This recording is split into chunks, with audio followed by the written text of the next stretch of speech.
За одоо бүгдээрээ барилал заадаг үгнүүдээс сурсан чинь цаг хугацаа заадаг үгнүүдээс суръя. Жишээлбэл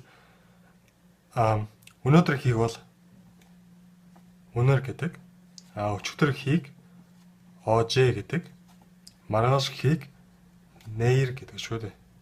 Харин уржигдөр хийг ожоке гэдэг. Нөгөөдөр хийг болохоор мо ре гэдэг. Энэ море гэдэг нь задгай эдаваз харин мо ре гэд битүү эдав болчих юм бол элс гэсэн үг болно шүү.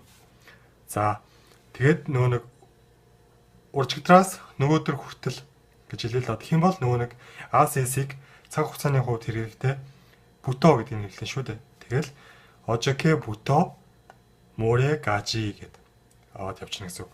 За тэгээд энэ жил хийг болохоор 올해 гэж хэлдэг. Өнгөрсөн жил хийг болохоор 작년 гэж хэлдэг. Ирэх жил хийг болохоор 내년 гэж хэлдэг. 내년. За тэгээд өглөө хийг бол 아침 гэдэг. өдөр хийг бол 점심 гэж болно. Эсвэл над энэ одоо 받침 болж болохоор дээр дуудаж байгаа юм л да. Над гэдэг нь болохоор өдөр гэсэн үг. 점심 гэдэг нь болохоор яг одоо өдрийн цаг гэсэн утгатай юм да. Ерөнхийдөө адилхан.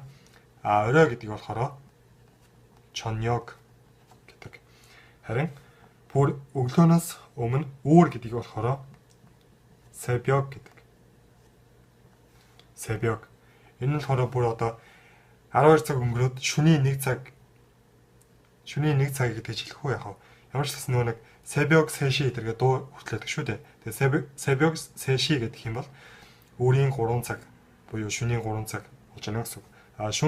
Шөнө гэдгийг болохоор 밤 гэдэг. 밤.